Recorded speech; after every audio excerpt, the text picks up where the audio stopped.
Bienvenido a Brother to Brother, un lugar de estudio de la palabra de Dios, donde Dios está presente, donde la esperanza es real, donde Dios es glorificado, donde su palabra cobra vida.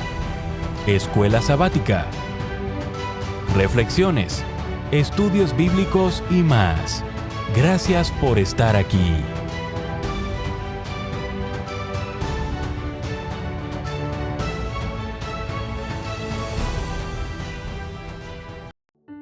Muchas bendiciones, queridos amigos, queridos hermanos. Les saluda Gerson Anaya con un estudio más para esta semana. Así que bien contento porque estos temas nos están ayudando a poder prepararnos para la segunda venida de Cristo, para no ser engañados en los últimos días.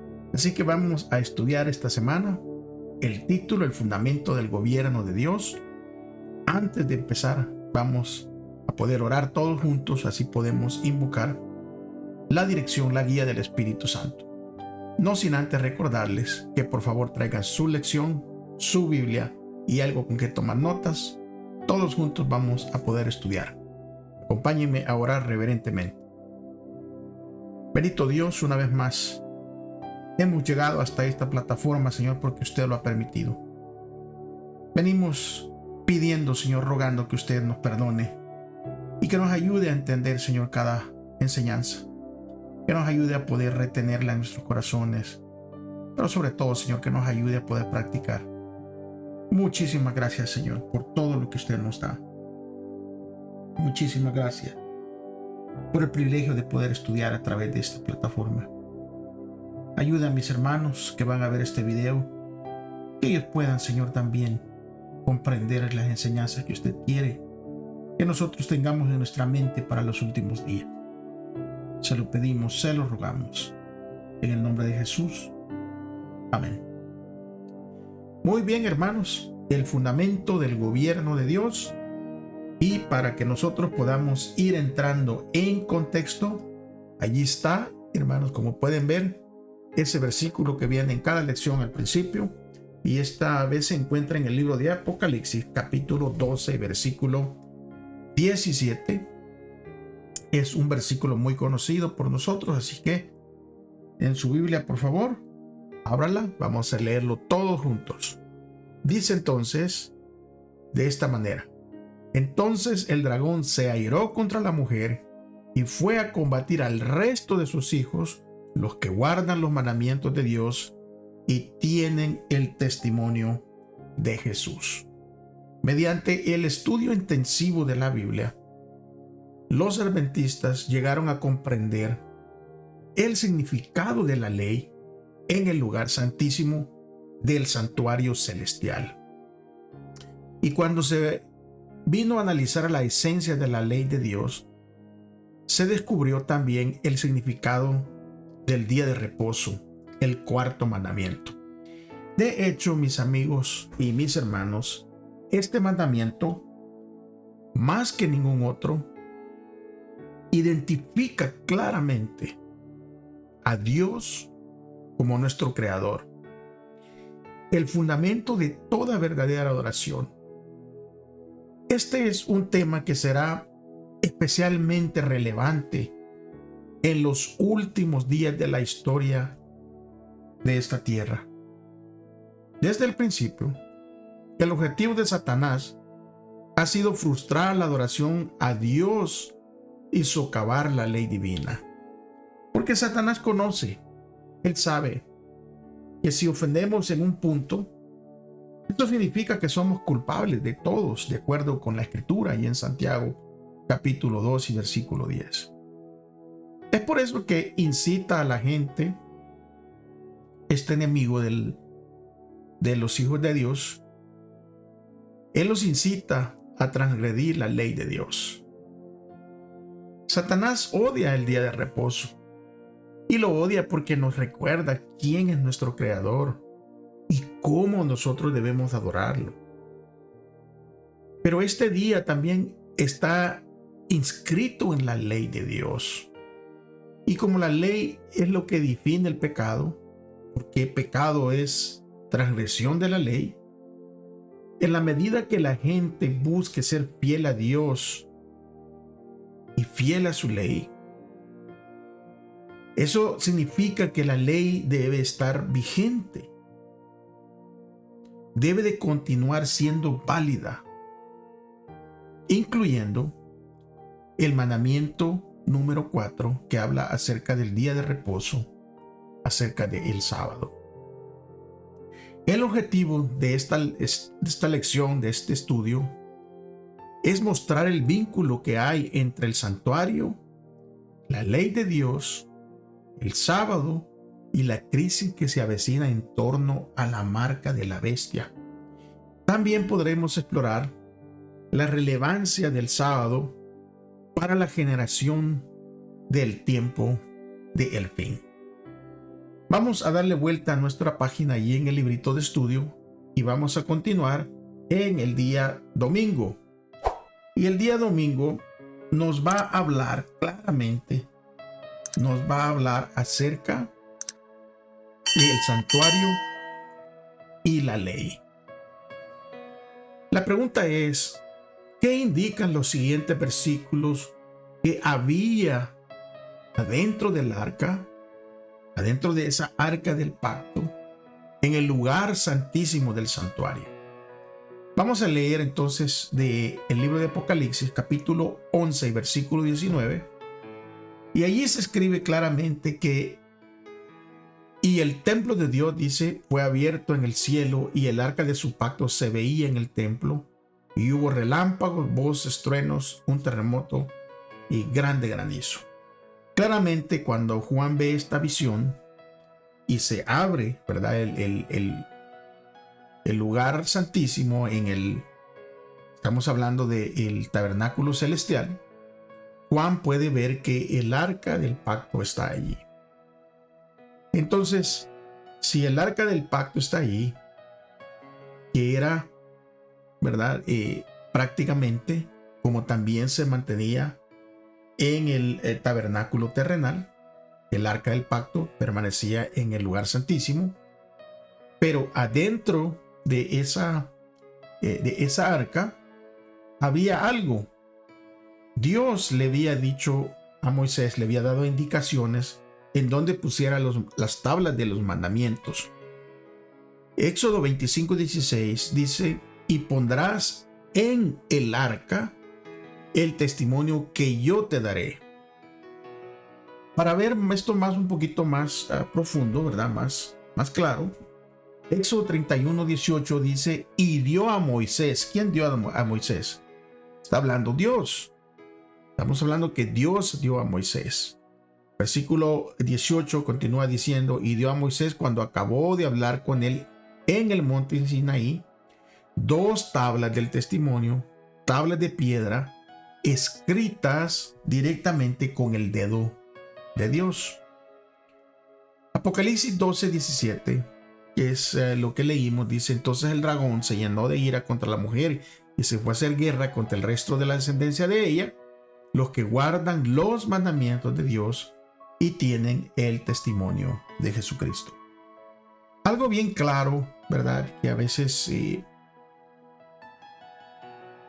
no se interpreta de la manera correcta y muchos hermanos, ¿verdad?, de otras denominaciones aseguran que los mandamientos de Dios ya no están vigentes, que sería algo, ¿verdad?, que no podría ser, porque entonces, ¿qué es lo que va a definir qué es pecado? Si el pecado es la transgresión de la ley y si ya no hubiese ley que estuviera vigente, entonces por ende ya no hubiera pecado.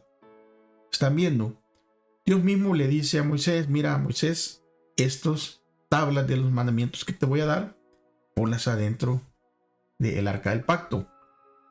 Y entonces viene más adelante, Juan puede reconocer y puede ver, ¿verdad?, de que en Apocalipsis 12:17, que el dragón, o sea, el Satanás, el diablo, está enojado contra la iglesia, contra la mujer, y se va a hacer guerra contra el resto de la descendencia de ella, que tienen estas 2 características, que guardan los mandamientos de Dios y tienen el testimonio de Jesucristo.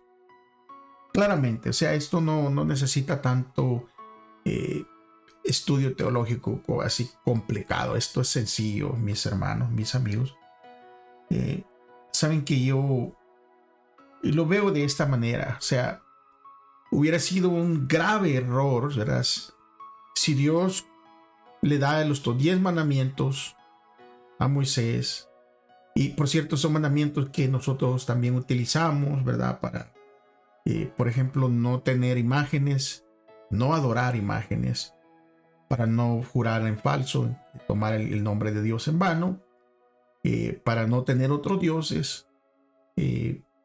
Lo utilizamos nosotros como adventistas del séptimo día para guardar el día de reposo conforme al mandamiento, honrar a nuestros padres, ¿verdad? No robar, no fornicar, no codiciar, o sea, todo. Si ustedes están viendo esto, hermanos, la mayoría de cristianos apoyan, ¿verdad? Cuando se va a decir, por ejemplo, si alguien hace una pregunta, bueno, ¿y por qué nosotros no robamos?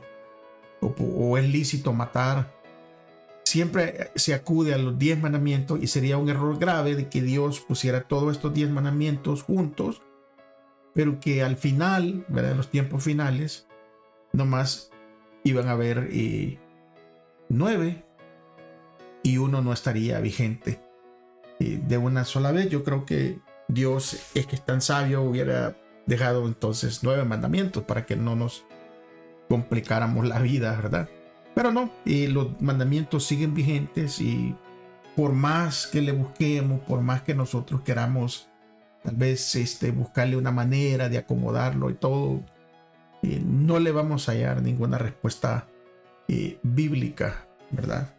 Entonces, bueno, vamos a ver, como dice Apocalipsis 12:17, ¿verdad? Los que quieran ser fieles a guardar los mandamientos de Dios y tener ese testimonio o la fe puesta en Jesús, que son 2 características, van a tener persecución de parte de el diablo, y a través de las herramientas que va a utilizar en los últimos días. Saben que como lo estudiamos la semana pasada, el día de la expiación era un día de juicio. Así estaba prescrito, y era un día de juicio. Entonces, a todo el pueblo de Israel se le ordenaba participar de este acontecimiento mediante el arrepentimiento, mediante el examen de conciencia y la extensión de todo tipo de trabajo. Solo ese día el sumo sacerdote entraba en el lugar santísimo para hacer expiación por el pecado, y allí en el compartimiento más íntimo del santuario estaba el arca del pacto. Dentro del arca estaba la ley de los mandamientos de Dios, escrita en tablas de piedra. Estaban puestos adentro. La cubierta de oro del arca se denominaba como el propiciatorio. Ahí es donde se rociaba la sangre para purificar el santuario del pecado. La presencia de Dios también ahí se manifestaba en la gloria de la Shekinah sobre ese mismo propiciatorio. Cada sacrificio que se ofrecía revelaba la misericordia de Dios hacia los seres humanos pecadores, pero el día de expiación muestra que el pecado se recuerda hasta el día del juicio, según el libro de Hebreos capítulo 10 y versículo 3. Pero estos sacrificios realmente, ¿verdad? Cada año se hace memoria de los pecados. Entonces era algo que se tenía que hacer constantemente. El pecado realmente solo podía ser eliminado únicamente mediante la fe y la sangre de Cristo Jesús para limpiar el pecado. O sea, no había de otra manera.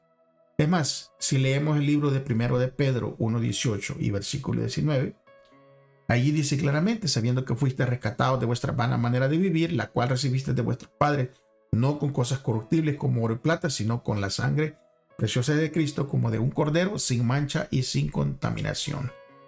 Allí, en la presencia de Dios, la misericordia y la justicia se combinaban maravillosamente. Será algo hermoso. Ahora, al mirar hacia el santuario celestial, el apóstol Juan, él ve el templo de Dios abierto, y adentro del templo de Dios abierto, él ve, ¿verdad?, el arca del pacto. El conflicto de los siglos, este libro maravilloso, añade este comentario. Miren lo que dice. En el lugar santísimo, en el santuario celestial, la ley divina se encuentra sagradamente guardada. Es la ley que fue promulgada por Dios mismo entre los truenos del Sinaí, escrita con su propio dedo sobre las tablas de piedra. O sea, la ley de Dios en el santuario celestial, este es el gran original de los preceptos grabados en las tablas de piedra registrados por Moisés en el Pentateuco. Eran una copia exacta de lo que está en el arca del pacto celestial. Exactamente. Ahora, los que llegaron a entender este punto importante, estas personas fueron inducidas a ver el carácter sagrado e invariable de la ley divina.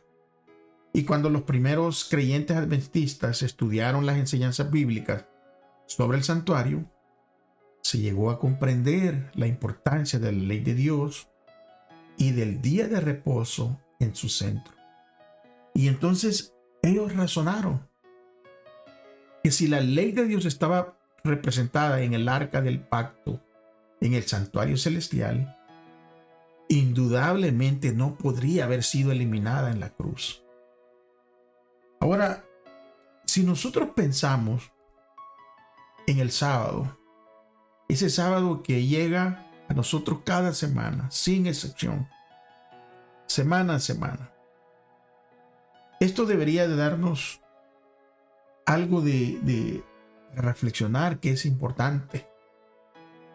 Porque cuando nosotros miramos esta llegada de cada 7 días, eso nos lleva a pensar, ¿verdad?, y a meditar de lo importante que es la doctrina de la creación, que por cierto es una doctrina que ha sido atacada, ¿verdad?, de muchas maneras, como por ejemplo, la enseñanza de la evolución, el Big Bang, las teorías y todo eso, para desacreditar lo que es la doctrina de la creación, ¿verdad?, de un Dios creador que nosotros adoramos.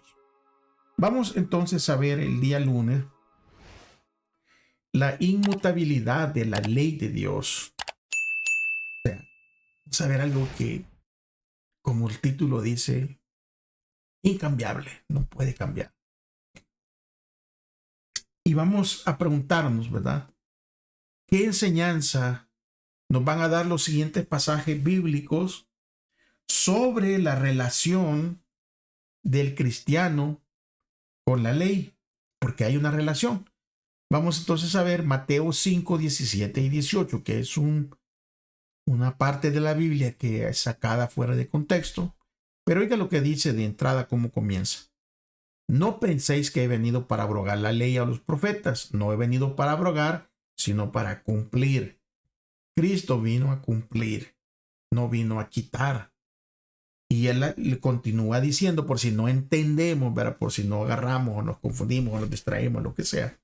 En el versículo 18 dice, porque de cierto os digo que hasta que pasen el cielo y la tierra, ni una jota ni una tilde pasará de la ley hasta que todo se haya cumplido. O sea, aquí está la tierra, ¿verdad?, y aquí está el cielo, el que nosotros conocemos desde el principio. Entonces no ha pasado hasta que no se haga una nueva tierra y un nuevo cielo, así como Juan lo escribe en Apocalipsis, ¿verdad? Hasta que eso no suceda, no puede cambiarse ni una jota ni una tilde. Prácticamente lo que se está dejando en ver aquí es que la ley de Dios es inmutable, no va a cambiar. El Salmo 111, versículo 7 y 8, por favor búsquelo, acompáñenme a leer directamente de su Biblia. Es algo que es muy recomendable. Dice el versículo 7, las obras de sus manos son verdad y juicio, Fieles son todos sus mandamientos, afirmados eternamente y para siempre, hechos en verdad y en rectitud. Yo quisiera que nosotros leamos esto. Las obras de tus manos, oiga, versículo 7, son verdad y juicio, fieles son todos sus mandamientos. Versículo 8 dice, afirmados eternamente y para siempre, hechos en verdad y en rectitud.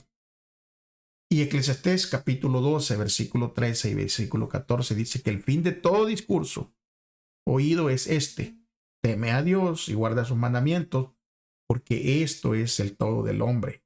Porque Dios traerá toda obra a juicio juntamente con toda cosa encubierta, sea buena o sea mala. Y primera de Juan capítulo 5 y versículo 3 dice, pues este es el amor a Dios, que guardemos sus mandamientos, y sus mandamientos no son gravosos. Proverbios 28:9 dice, el que aparta su oído para no oír la ley, su oración también es abominable.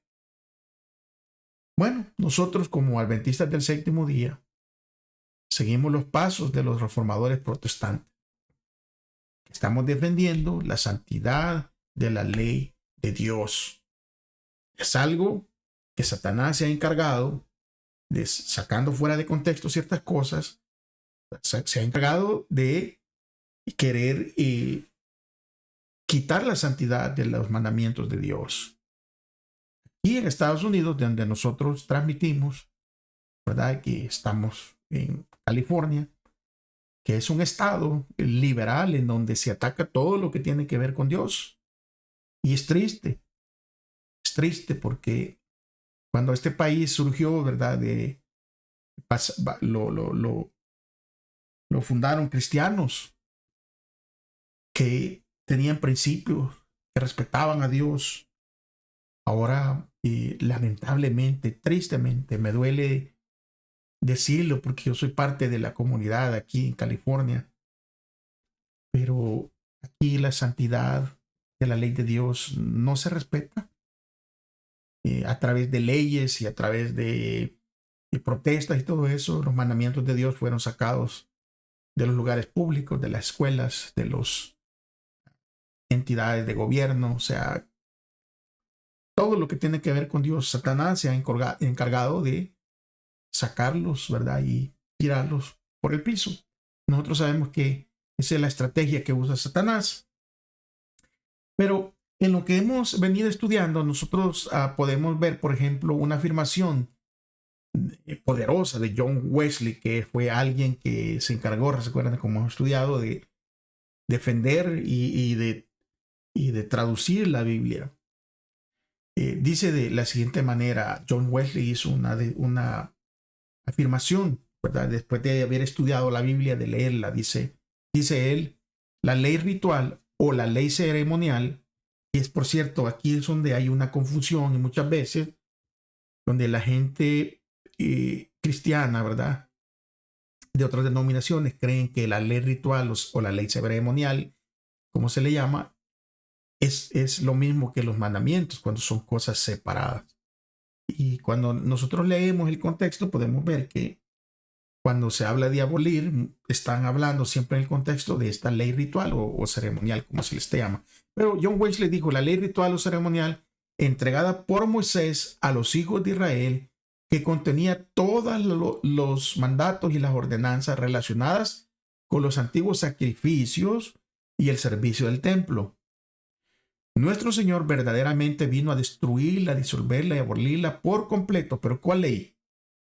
La ley de sacrificios y de los servicios, rituales, de fiestas, todo eso que, por cierto, cuando estudiamos cada rito y cada ley, cada fiesta, cada mandato, nosotros claramente, incluso cuando se estudia el santuario y podemos ver los elementos, todos los utensilios, todo tenía un significado apuntando a Cristo Jesús.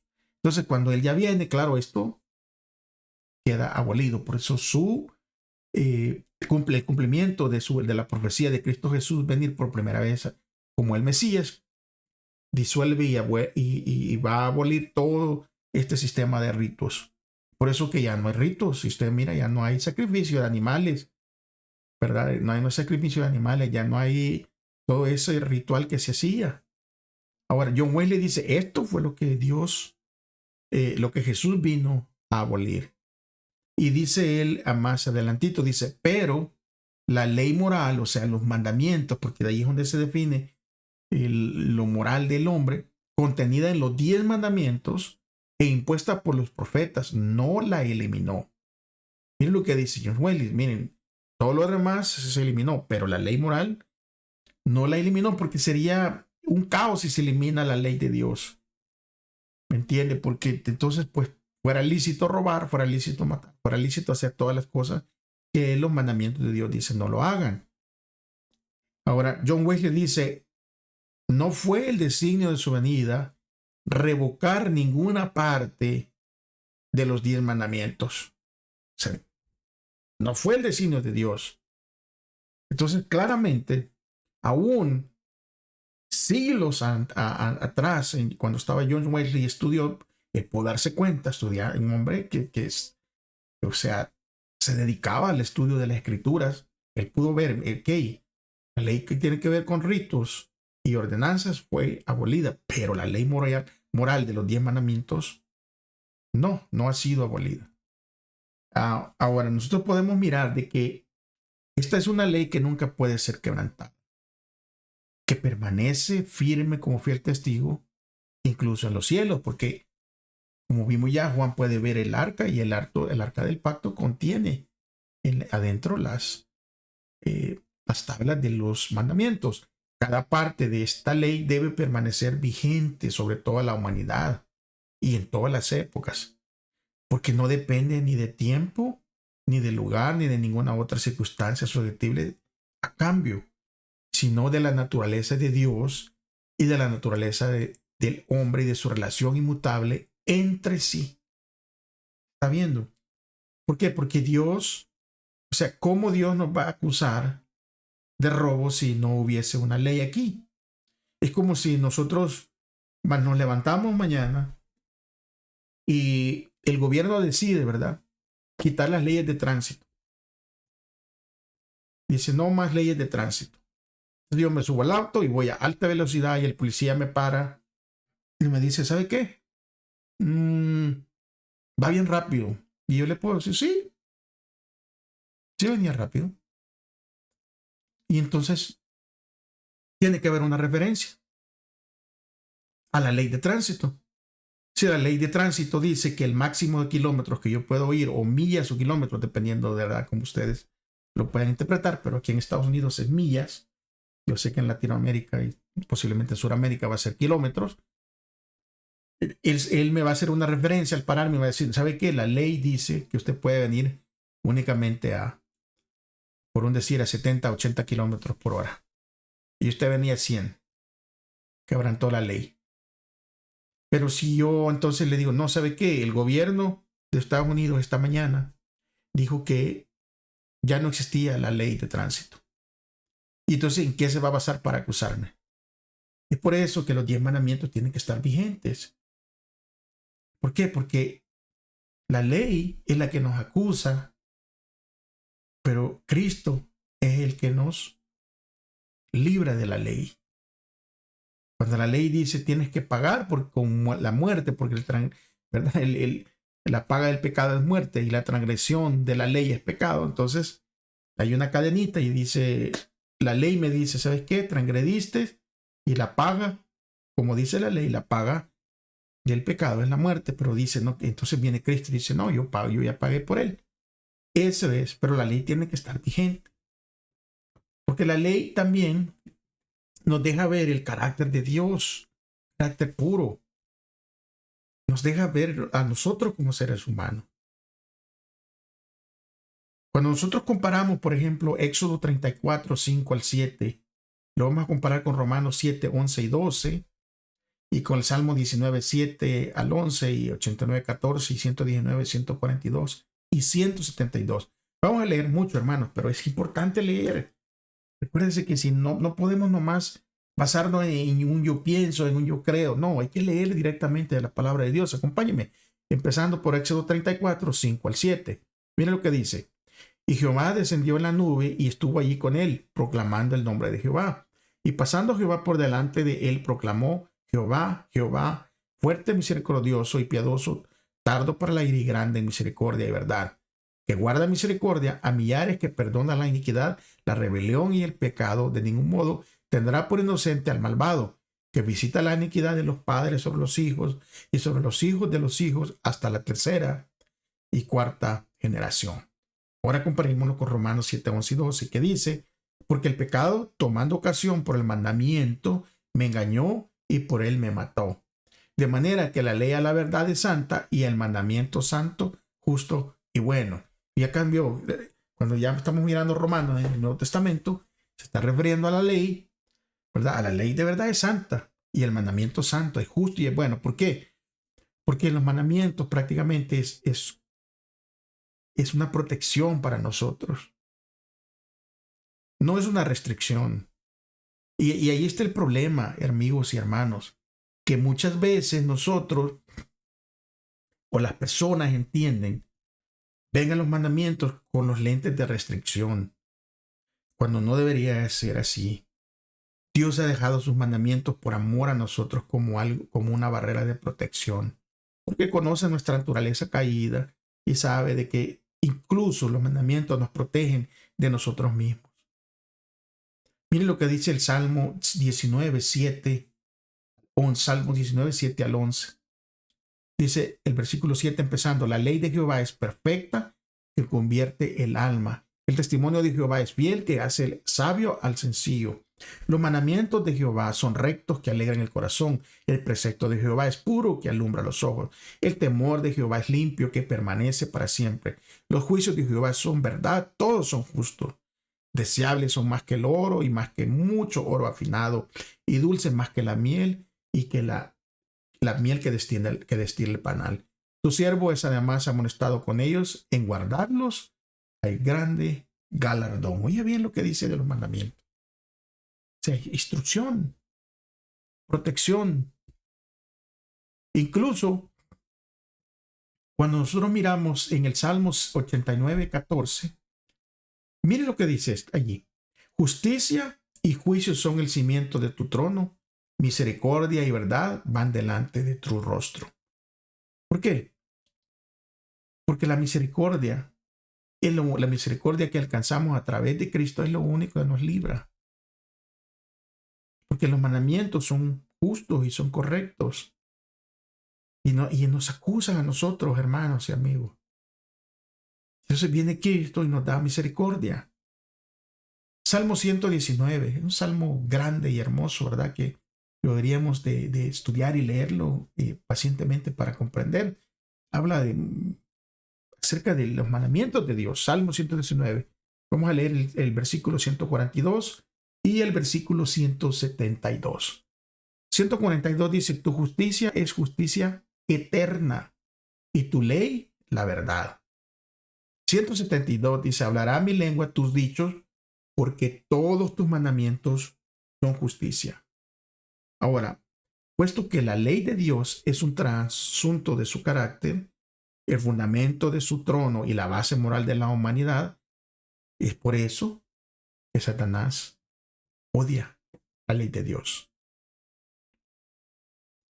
Porque él sabe que la ley de Dios nos restringe para hacernos daño, para que no lo rebelemos en contra de Dios. Porque nuestra naturaleza quiere ir en contra de Dios, en contra de los mandamientos de Dios. Miren cómo está ahora la perversidad sexual. O sea, y aquí los mandamientos de Dios, cuando usted los lee, el mandamiento, el séptimo, el noveno y el décimo, usted se va a dar cuenta que es una protección. Incluso como ahora es tantos problemas que hay entre, ¿verdad? Que alguien le quita la esposa a uno, se mete con la esposa del otro. Todo eso, el mandamiento que dice: no codiciarás la mujer de tu prójimo. Está viendo, está protegiéndonos Dios constantemente.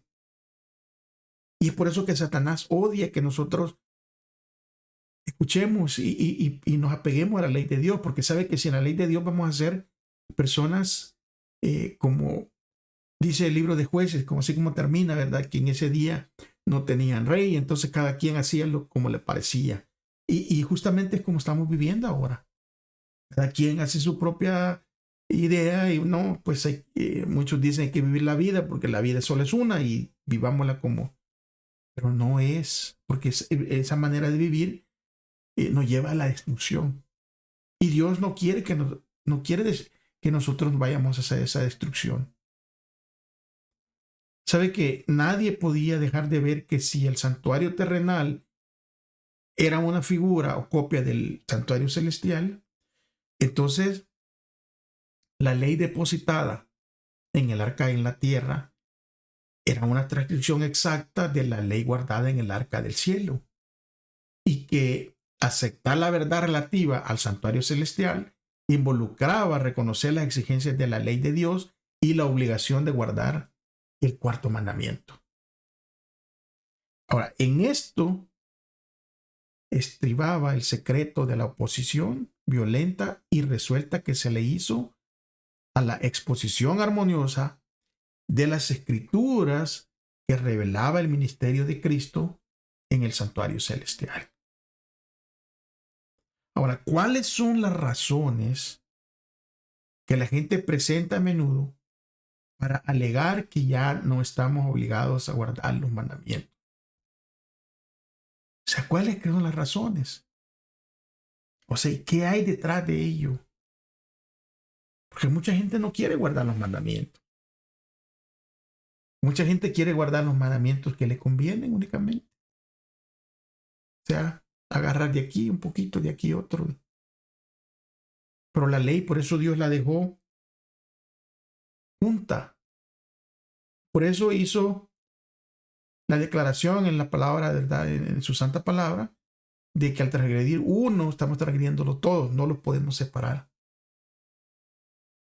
Ahora, el martes nos va a hablar de el sábado y la ley. Y aquí nosotros tenemos que ver cuál es la relación, porque hay una relación entre la creación, entre el sábado y la ley de Dios. Y para ver esa relación tenemos que nosotros leer directamente de la palabra de Dios. Tenemos que ir directamente a la palabra de Dios. Vamos a ir a Apocalipsis 14, versículo 6 y versículo 7.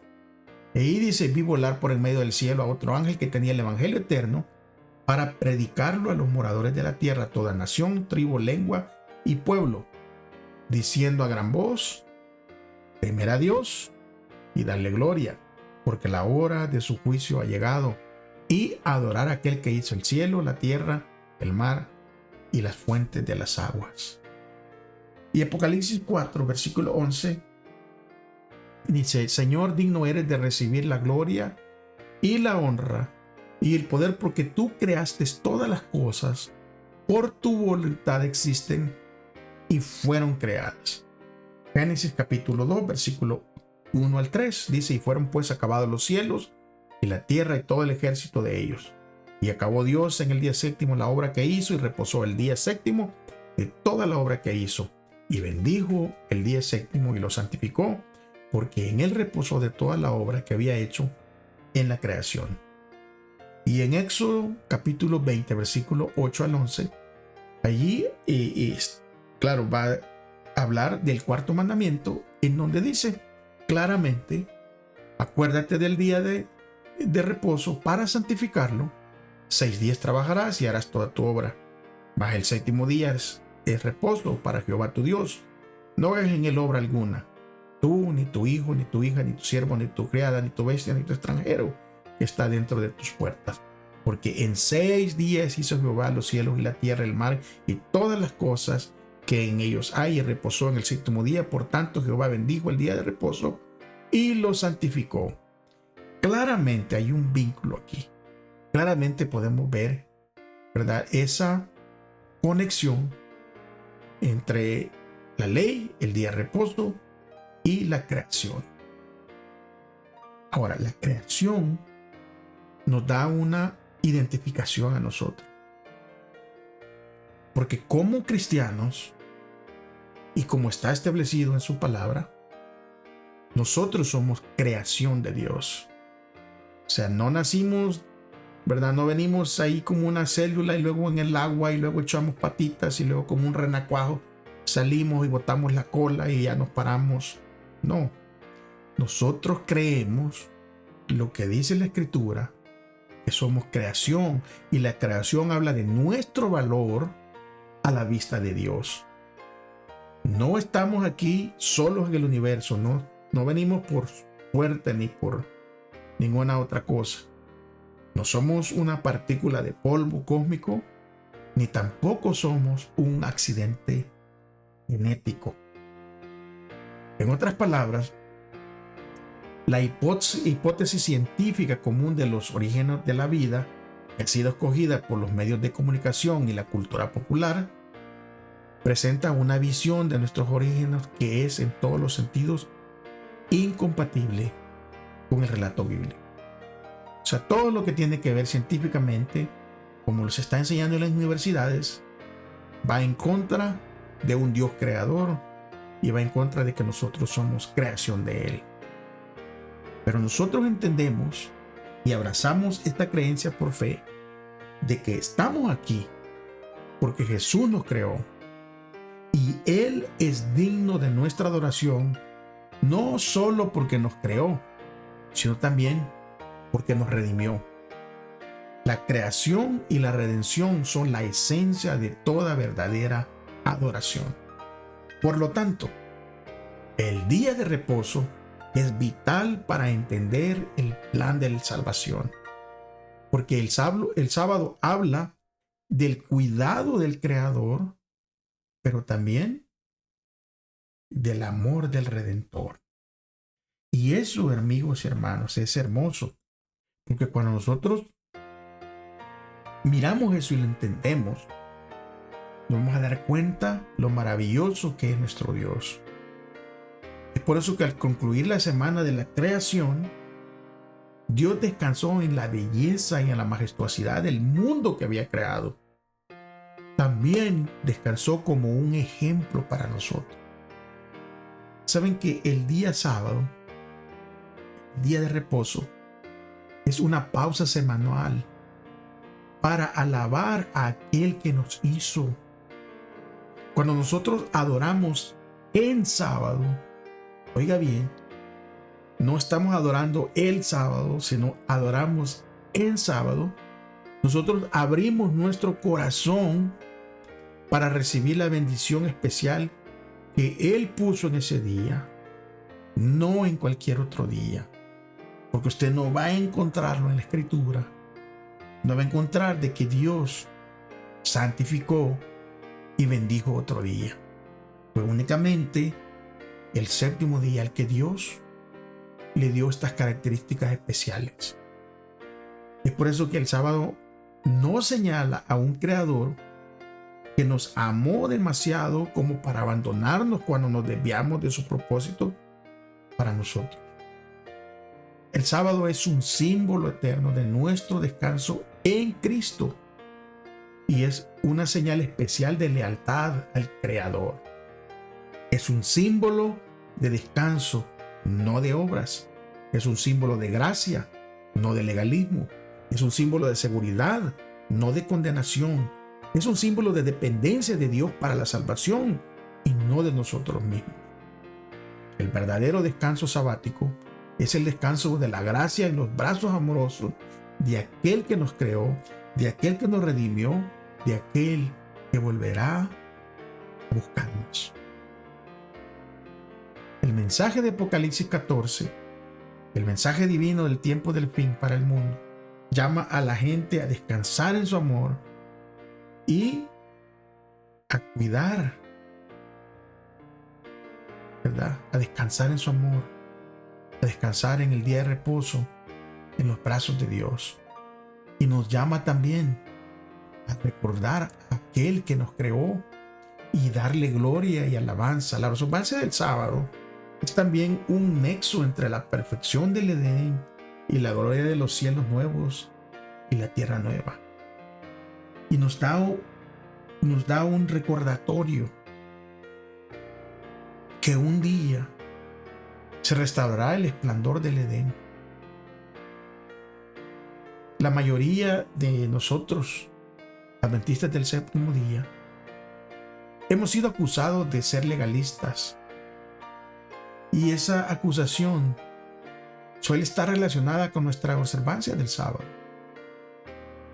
Analicemos el sábado como símbolo de la redención y la justificación por la fe. Y entonces vamos a entender por qué hay que obedecer el mandamiento de Dios, de descansar ese día.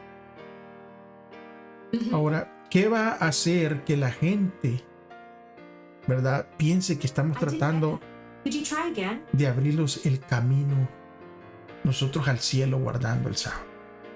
Que por cierto es algo incorrecto. Nosotros no guardamos el sábado para alcanzar nada. Lo guardamos únicamente como un recordatorio de ese Dios creador, de ese Dios que se tomó el tiempo de dejar un tiempo especial para nosotros, para todos los que abracemos sus mandamientos. El día miércoles vamos a tocar otro tema, y el día miércoles va a tener que ver con la marca de la bestia. Y la pregunta es, ¿cómo revelan los siguientes textos la ira que tiene Satanás? ¿Y por qué el diablo está tan enojado con el pueblo de Dios en el tiempo del fin? Leamos Apocalipsis 12, versículo 12 y versículo 17. Miren lo que dice el versículo 12. Por lo cual alegraos cielos y los que moráis en ellos. Ay de los moradores de la tierra y del mar, porque el diablo ha descendido a vosotros con gran ira, sabiendo que tiene poco tiempo. Versículo 17 dice: entonces el dragón se llenó de ira contra la mujer y se fue a hacer guerra contra el resto de la descendencia de ella, los que guardan los mandamientos de Dios y tienen el testimonio de Jesucristo. Apocalipsis 13, versículo 7 dice que se le permitió hacer guerra contra los santos y vencerlos. También se le dio autoridad sobre toda tribu, pueblo, lengua y nación. En Apocalipsis 12 claramente se describe el conflicto cósmico entre Cristo y Satanás, que un conflicto que se ha dado a lo largo de los siglos. Y este conflicto llega a su punto culminante con el ataque final de Satanás contra el pueblo de Dios. Y en Apocalipsis 13, ahí se presenta a los dos aliados del dragón. Ahí se presenta la bestia que sube del mar y la bestia que sube de la tierra. Estos símbolos, ¿verdad? Estas bestias son símbolos de poderes que se unen al dragón para hacer guerra contra el pueblo de Dios, como ya lo hemos venido estudiando. Ahora, la temática clave está presente, y para eso nosotros vamos a poderlo ver en los siguientes versículos. Apocalipsis 13, versículo 4, versículo 8, versículo 12 y versículo 15. Ahí vamos a ver, amigos hermanos, la temática que está presente. Miren lo que dice el versículo 4 de Apocalipsis 13. Y adoraron al dragón que había dado autoridad a la bestia, y adoraron a la bestia diciendo: ¿quién como la bestia? ¿Y quién podrá luchar contra ella? El versículo 8 dice: y la adoraron todos los moradores de la tierra, cuyos nombres no están escritos en el libro de la vida del Cordero que fue inmolado desde el principio del mundo. Versículo 12: y ejerce toda autoridad de la primera bestia en presencia de ella, y hace que la tierra y los moradores de ella adoren a la primera bestia, cuya herida fue mortal, pero fue sanada. Versículo 15: y se le permitió infundir aliento a la imagen de la bestia, para que la imagen hablase e hiciese matar a todo el que no la adorase. Versículo 14 y versículo 7 dice: diciendo a gran voz: temed a Dios y dadle gloria, porque la hora de su juicio ha llegado, y adorar a aquel que hizo el cielo y a la tierra, el mar y la fuente de las aguas.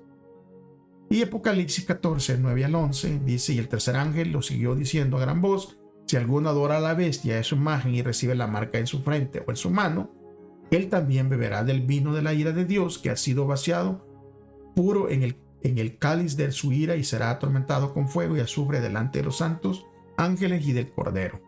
Y el humo de su tormento sube por los siglos de los siglos, y no tiene reposo de día ni de noche los que adoran a la bestia, a su imagen, ni nadie que reciba la marca de su nombre. Apocalipsis, capítulo 15, versículo 4 dice: ¿Quién no temerá, oh Señor, y glorificará tu nombre? Pues solo tú eres santo, por lo cual todas las naciones vendrán y te adorarán, porque tus juicios se han manifestado. Apocalipsis, capítulo 16, versículo 2 dice: Fue el primero y derramó su copa sobre la tierra, y vino una úlcera maligna y pestilente sobre los hombres que tenían la marca de la bestia, que adoraban su imagen. Y Apocalipsis, versículo 19 y versículo 20 dice: Y la bestia fue apresada, y con ella el falso profeta, que había hecho delante de ella las señales con las cuales había engañado a los que recibieran la marca de la bestia y habían adorado su imagen. Estas dos fueron lanzados vivos dentro de un lago de fuego que arde con azufre. Versículo 20, Apocalipsis 20, versículo 4. Y dice: Y vi tronos, y se sentaron sobre ellos los que recibieron facultad de juzgar, y vi las almas de los decapitados por causa del testimonio de Jesús y por la palabra de Dios, los que no habían adorado a la bestia ni a su imagen, a los que recibieron la marca en su frente ni en sus manos, que no recibieron la marca en su frente y en sus manos, vivieron y reinaron con Cristo 1000 años. Ahora, Apocalipsis 22, versículo 9 dice: Pero él me dijo: Mira, no lo hagas, porque yo soy siervo tuyo, de tus hermanos los profetas, y de los que guardan las palabras de este libro. Adora a Dios. Aquí hay un contraste claro. La gente adora al Creador o adora cualquier otra cosa. En Apocalipsis 5:9 dice que el Creador es digno de adoración. El conflicto entre Cristo y Satanás comenzó en el cielo con motivo de adoración. ¿Se recuerdan que Isaías 14:14 dice: Subiré sobre las alturas de las nubes y seré semejante al Altísimo? En referencia a Satanás, que deseaba la adoración que le pertenece exclusivamente al Creador. Pero este enemigo de Dios quería tomar su lugar, usurpar su lugar. Según Apocalipsis 13, este maligno, ¿verdad?, Satanás,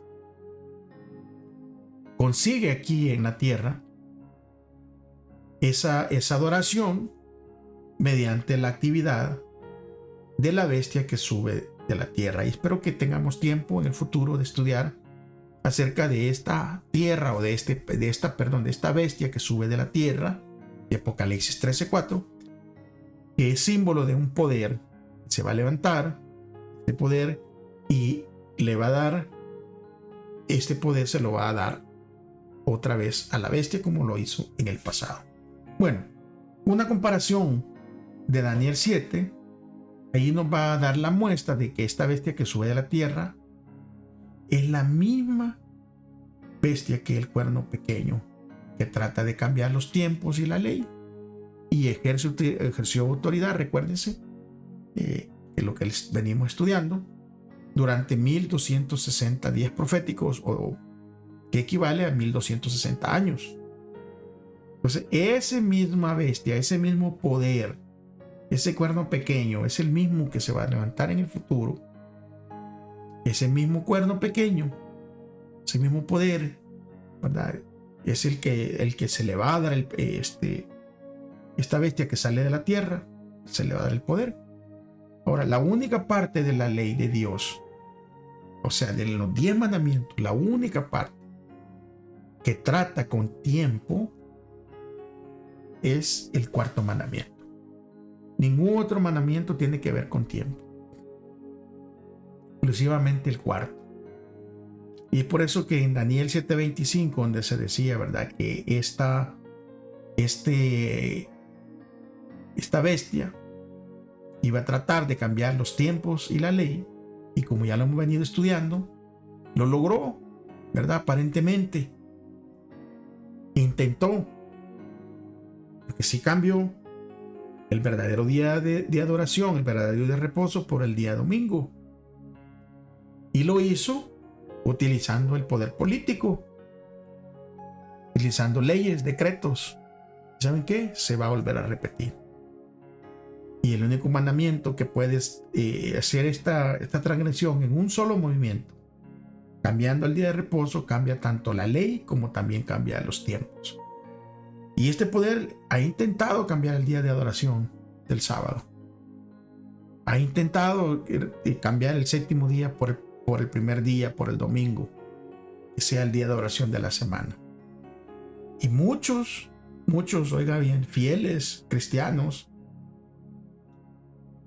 si estudiaran la Biblia, si estudiaran bajo oración, sin ningún perjuicio, estudiándola directamente, se dieran cuenta de que adorando el domingo están bajo el poder del cuerno pequeño.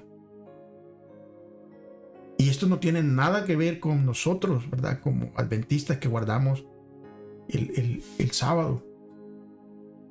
Pero sí tiene que ver, usted hermano, amigo, que me escucha, que usted no guarda el sábado y está guardando el domingo.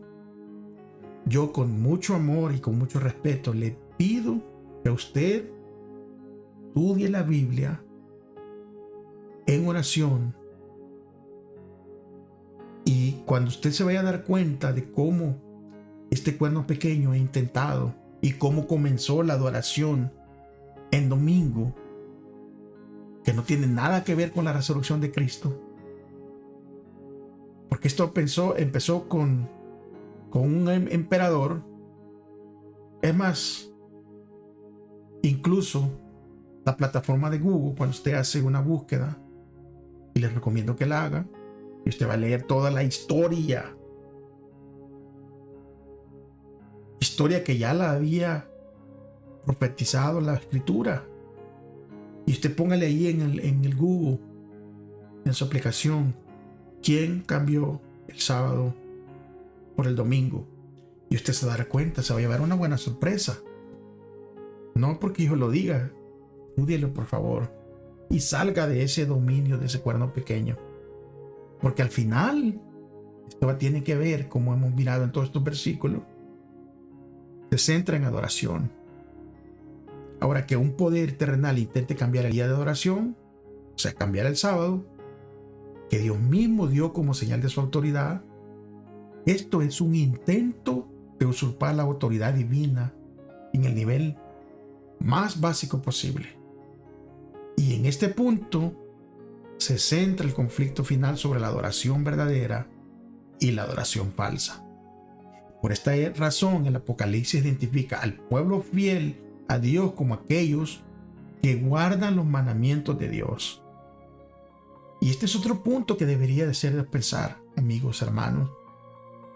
Si usted guarda el domingo, ¿por qué entonces Juan, en su visión de los últimos días, en su visión de justo antes de que Cristo venga, por qué Juan hace referencia de un pueblo fiel que guardan los mandamientos de Dios?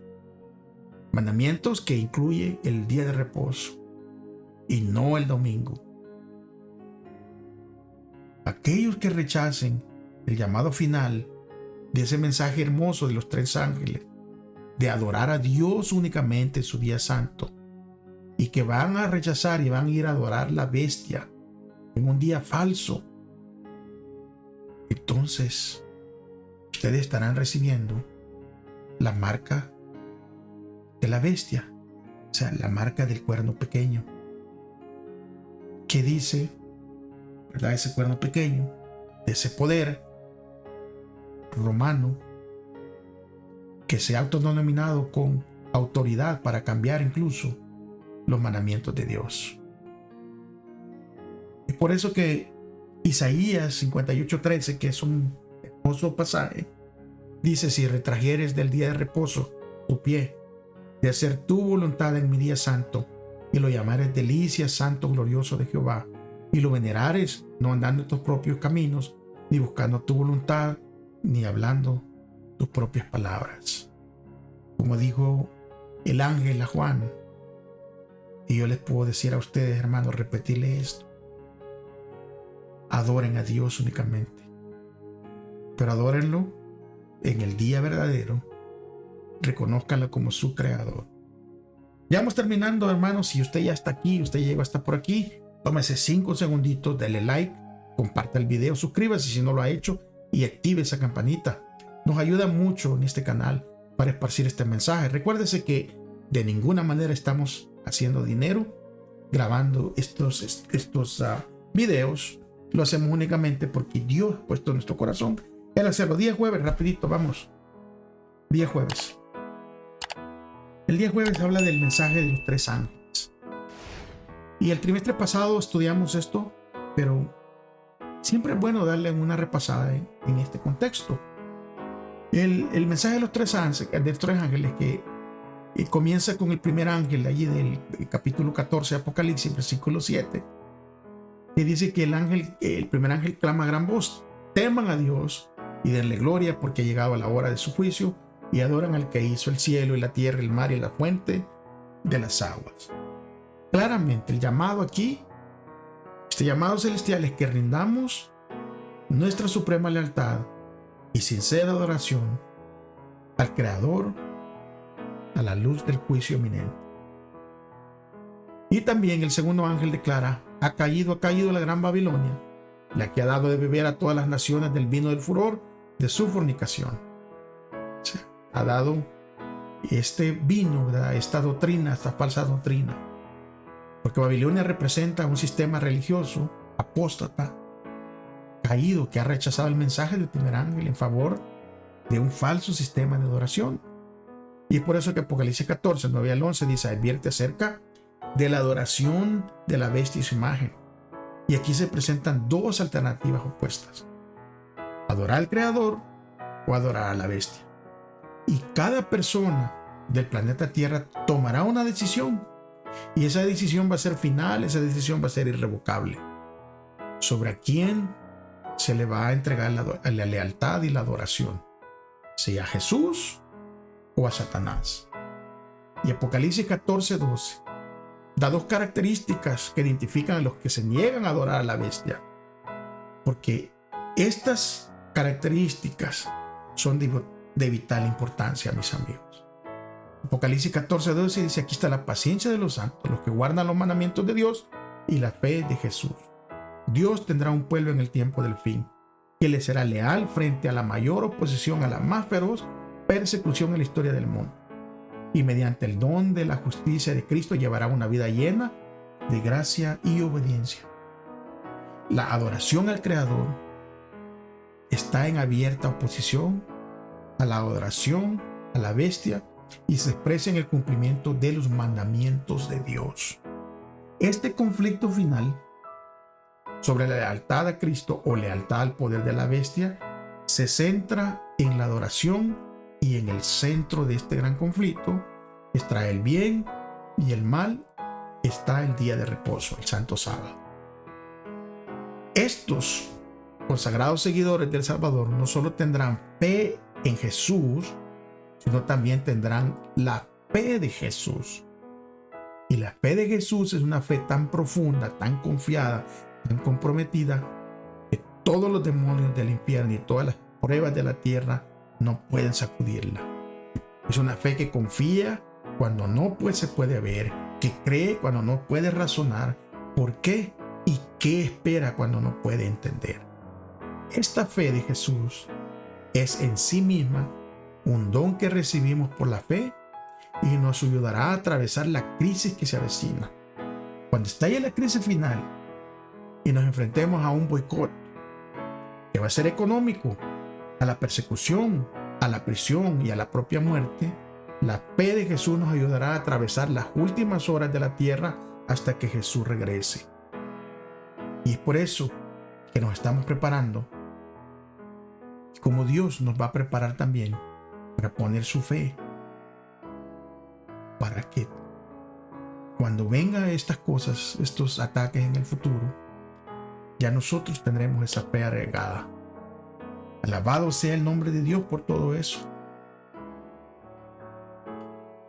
porque únicamente mediante Jesús la misericordia de Dios fue manifestada a los hombres. Pero la misericordia no pone a un lado la justicia, porque la ley revela los atributos del carácter de Dios y no puede ser cambiado ni una jota ni una tilde de ella para ponerla al nivel del hombre y de su condición caída. Dios no cambió su ley, pero se sacrificó en Cristo por la redención del hombre. Hasta que pase el cielo y la tierra, ni siquiera una jota ni una tilde pasará de la ley. Como la ley de Dios es una revelación de su voluntad, un trasunto de su carácter, debe permanecer para siempre como testigo fiel en el cielo. Ni un mandamiento ha sido anulado, ni un punto ni una tilde ha sido cambiados. Así lo asegura el salmista. Hasta la eternidad, oh Jehová, tu palabra permanece en el cielo. Seguros son todos tus preceptos, establecidos para siempre, jamás. Salmo 119, 89. El sábado nos presenta a Cristo como santificador, tanto como creador. El sábado declara que Él creó todas las cosas en el cielo y en la tierra, y mediante quien todas las cosas existen, es cabeza de la iglesia, y que por su poder somos reconciliados con Dios. Porque hablando de Israel dijo: diles también mis sábados que fuesen por señal entre mí y ellos, para que supiesen que yo soy Jehová que los santifico, es decir, el que los hace santos. Entonces, el sábado es una señal del poder de Cristo para santificarnos. Es dado a todos aquellos a quienes Cristo hace santos, como señal de su poder. El sábado es dado a todos los que por medio de Cristo llegan a formar parte de Israel. El gran conflicto entre el bien y el mal aumentará en intensidad hasta la consumación de los tiempos. En todas las edades, la ira de Satanás se ha manifestado contra la iglesia de Cristo, y Dios ha derramado su gracia y su espíritu sobre su pueblo para robustecerlo contra el poder del maligno. Los predicadores han de presentar plenamente a Cristo, tanto en las iglesias como en los campos nuevos, a fin de que los oyentes obtengan una fe inteligente. Debe enseñarse a la gente que Cristo es su salvación y su justicia. El centro de nuestro mensaje no es solo los mandamientos de Dios, sino también la fe de Jesús. Una brillante luz resplandece sobre nuestra senda hoy en día y nos induce a aumentar nuestra fe en Jesús. Debemos recibir esa fe y debemos recibir todo rayo de luz, pero debemos también andar en ella. Muchísimas gracias, mis amigos, mis hermanos, porque ustedes han llegado hasta el final. Recuérdense que, como ya lo hemos dicho, nos estamos preparando para una persecución que no está muy lejana. Nos veremos aquí la próxima semana, si Dios permite, o si Él no ha regresado, para seguir estudiando y prepararnos. Recuerde, amigo y hermano, que si usted ha conocido a Dios, ha conocido a Cristo y le ha aceptado como su Salvador, y dice que le ama, demuéstrelo amando a su prójimo. Hasta la próxima. Muchas bendiciones para cada uno de ustedes.